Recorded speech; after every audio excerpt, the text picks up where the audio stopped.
In the autumn of 1959, a 7-year-old boy in Millfield, Ohio, picked up a crayon and drew something that nobody in his school could explain. Not his teacher, not the principal, not the 2 researchers who drove 4 hours from Columbus to look at it. The drawing depicted the interior of a craft with compartments, corridors, and what appeared to be a propulsion chamber, rendered with a spatial logic that engineers would later describe as structurally coherent. He said beings showed it to him. He said they took him inside. He was 7 years old.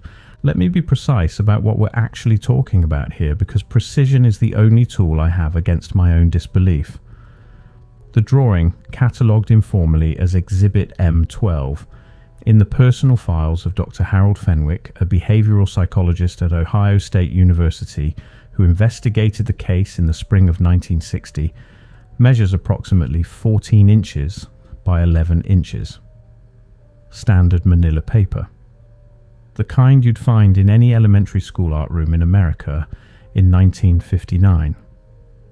The medium is wax crayon, predominantly blue and grey, with occasional red markings that the boy, whose name has been withheld from published accounts at the family's request, and whom researchers came to call simply Thomas, explained were where the air comes in that isn't air.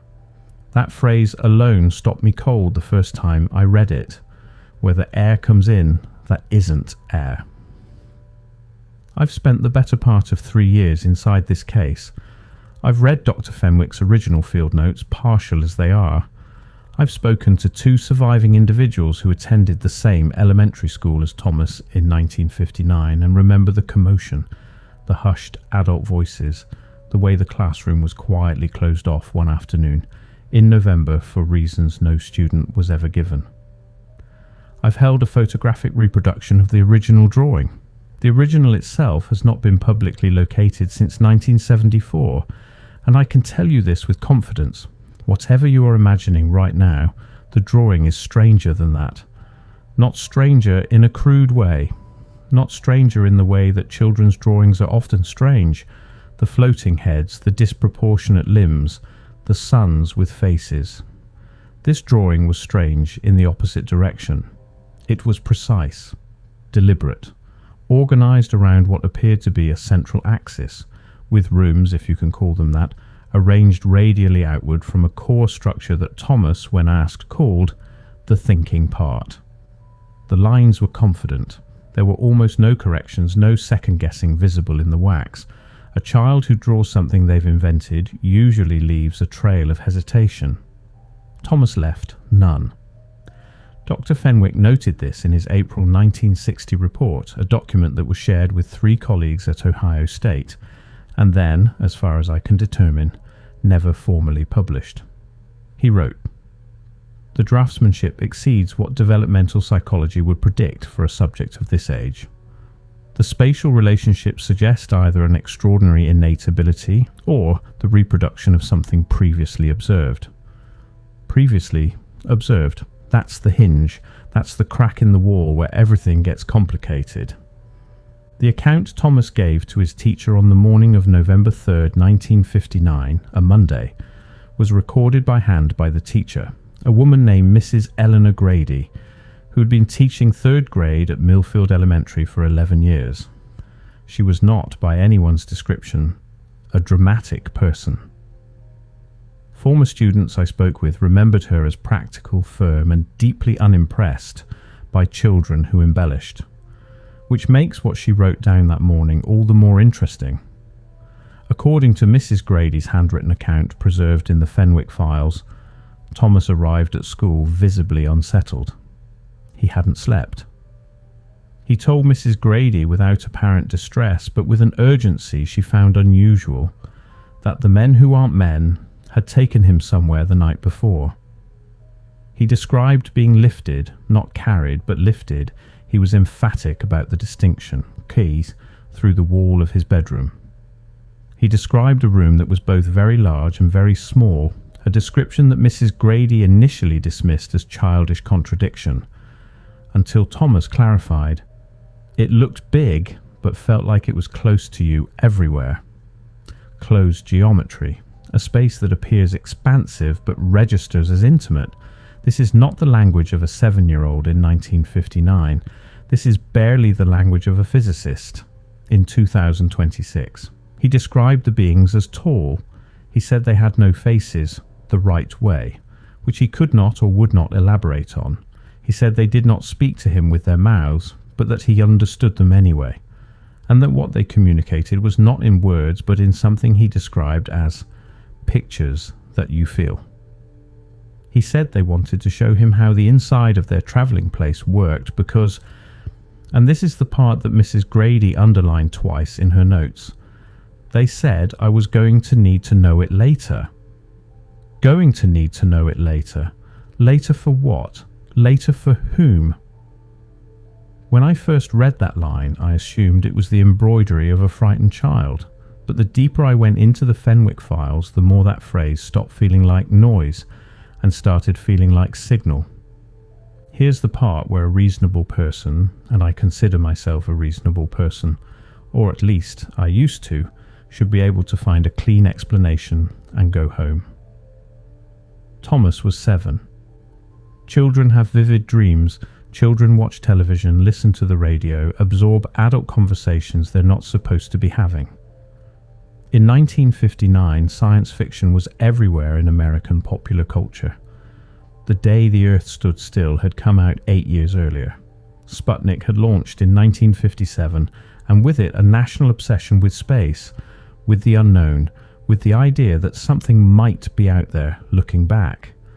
A child in 1959 absorbing the cultural moment and producing a drawing of a spaceship interior is, on its face, completely unremarkable.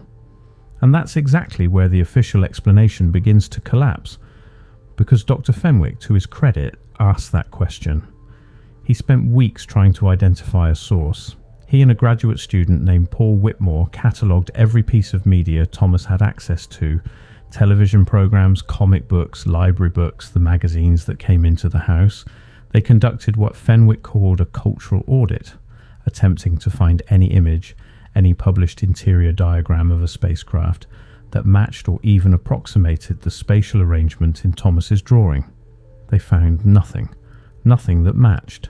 More specifically, Fenwick's report notes that the radial chamber arrangement in Thomas's drawing was inconsistent with every popular depiction of spacecraft interiors available in American media at that time. The popular imagination of the late 1950s conceived of spacecraft as cockpit forward, linear, vertical, essentially airplanes or submarines in space. Thomas's drawing had no cockpit. It had no obvious front-facing orientation at all. The structure appeared to function equally from any direction, with no privileged axis of approach. This is a concept that aerospace engineers would not begin seriously exploring in spacecraft design until the late 1970s. In 1959, drawn in crayon by a 7-year-old in Millfield, Ohio. How?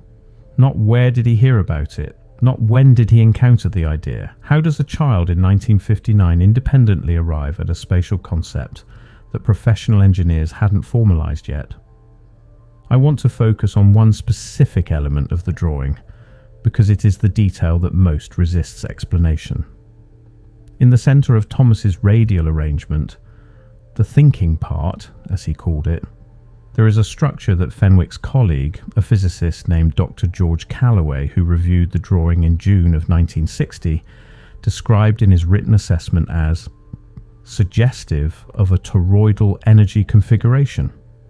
A torus, a donut-shaped field. Thomas had drawn it as a series of concentric rings with directional arrows, the kind of arrows children use to show movement, that traced a circular path inward and then outward in a loop. Dr. Callaway's assessment, which I obtained as part of a partial document release from Ohio State's archived psychology department records, contains one sentence that I keep returning to. He wrote, "The configuration drawn by the subject, if interpreted as a functional energy system, bears a structural resemblance to certain classified propulsion concepts that I am not at liberty to discuss in this document." I'll say that again. A classified resemblance in 1960. in a document assessing a child's crayon drawing. What was being classified in 1960 that looked like what a 7-year-old drew in November of 1959? I don't have that answer. The deeper I've searched, the more clearly that answer appears to have been deliberately removed from the accessible record. What I do have is the fact that Dr. Calloway's involvement in the Fenwick Review ended abruptly after that written assessment, with no further correspondence in the file, and that Fenwick's own notes from July 1960 onward contain a single terse line where Calloway's name once appeared. Consultation discontinued. No further comment. The silence that follows that line is deafening. Thomas was not alone. This is where the pattern begins to take shape, and once you see it, you cannot unsee it.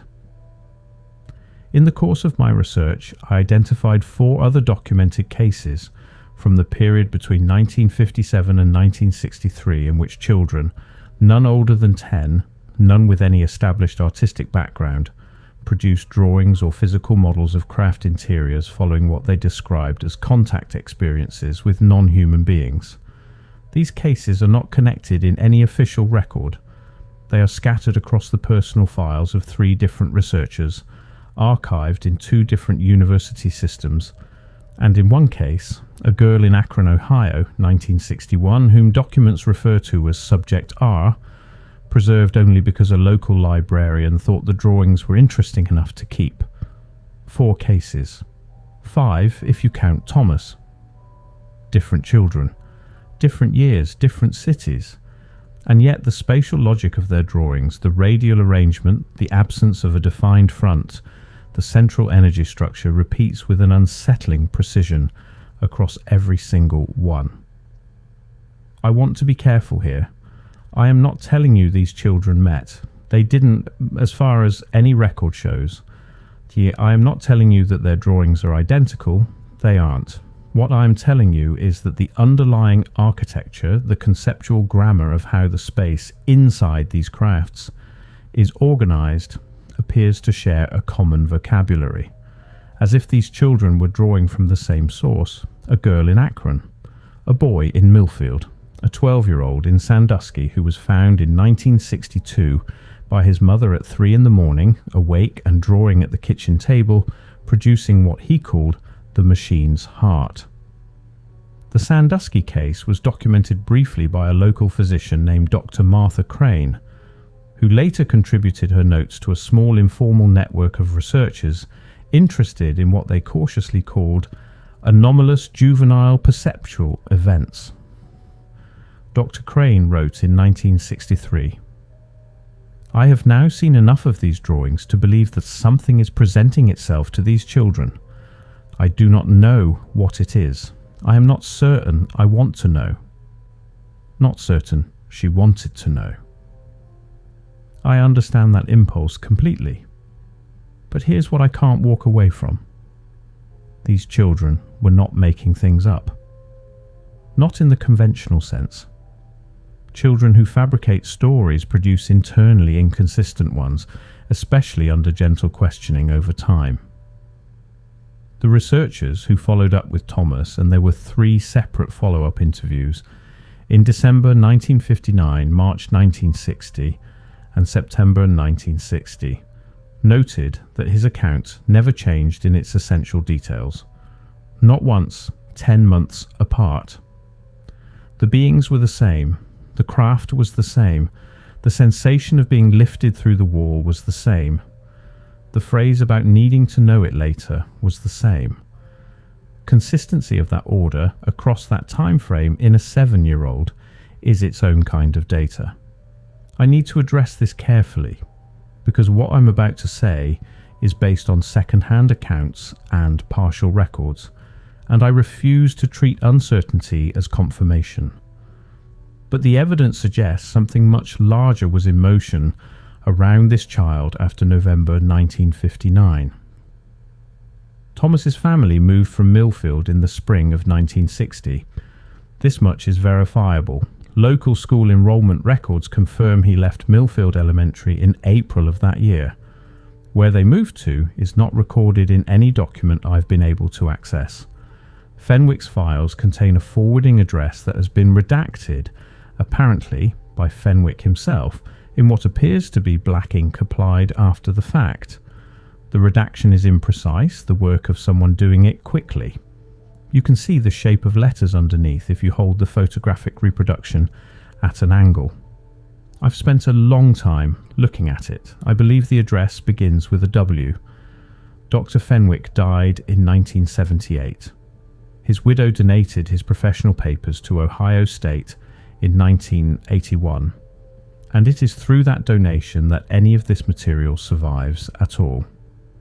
She noted in her donation letter that several folders were missing from his files when she went to compile them, folders she remembered him having because, she wrote, he had specifically mentioned them to her as the most important work I've ever done, and probably the most dangerous. The most important work I've ever done, and probably the most dangerous. From a behavioural psychologist. About a child's drawing. What was in those folders? What required removal? Who removed them and when? These are not rhetorical questions. They are questions I have spent significant effort attempting to answer, and I have found nothing. The absence of an answer is its own kind of answer, though I'm reluctant to say what kind. Let me return to the drawing. Let me return to what Thomas said about why he made it. He said the beings told him he would need to know it later. This raises a simple but critical question. Need to know it for what purpose? If these were extraterrestrial beings, and I use that word with full awareness of how it sounds, but I've run out of more comfortable words, what does it mean that they were instructing a 7-year-old in the interior architecture of their craft? What is the use case for that knowledge in the hands of a child in 1959? Several researchers who've touched this material have proposed that it wasn't instruction in the practical sense, but communication. An attempt to convey something about the nature of the craft that couldn't be verbalized across whatever gulf exists between these beings and a human child. That the drawing was less a blueprint and more a sentence, a statement. I find that compelling but incomplete, because the drawing was too specific for pure communication. The directional arrows around the toroidal structure were functional indicators. The spatial ratios between the central chamber and the radial rooms were consistent enough that Dr. Calloway called them structurally coherent. You don't convey abstract meaning with structural coherence, you convey information. And here's the strangest part of all of this. Thomas apparently never referenced the drawing again after the September 1960 interview. According to the one surviving classmate I was able to reach, a woman now in her 70s who asked to be identified only as a person who was there. Thomas was quiet about the whole thing by the time the 1960 school year began. He didn't bring it up. He didn't draw anything similar.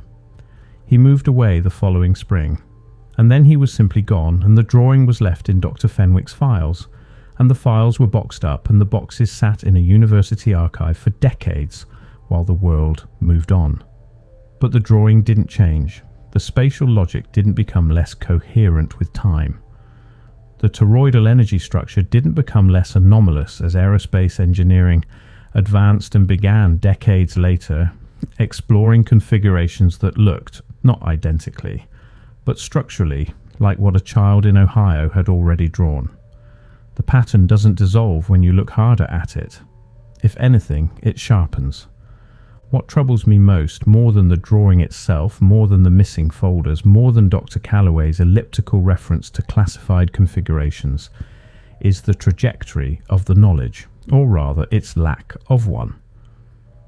Thomas drew something that, by multiple accounts from credentialed researchers, represented a spatially coherent interior architecture of a non-human craft, configured around energy principles that formal human engineering would not articulate for another 2 decades. And then he moved away, and then the drawing went into a box, and then the researchers who studied it died or fell silent, or had their files redacted, and the knowledge, if you can call it that, went exactly nowhere. This is not what happens with genuine insight. When a child prodigy grasps a mathematical principle ahead of their time, the mathematics gets recorded, gets shared, enters the stream of human knowledge. When a young inventor stumbles onto a mechanical innovation, the invention gets built, or at least the concept gets written down and preserved. Knowledge that matters propagates. It has to. That's what knowledge does. So why didn't this? Why did 5 children across a 6-year period in Ohio and neighbouring states apparently receive or perceive or channel or generate, pick whatever word keeps you comfortable, a consistent spatial grammar for non-human architecture?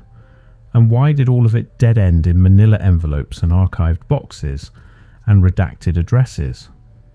Was it suppressed? Was it simply not understood?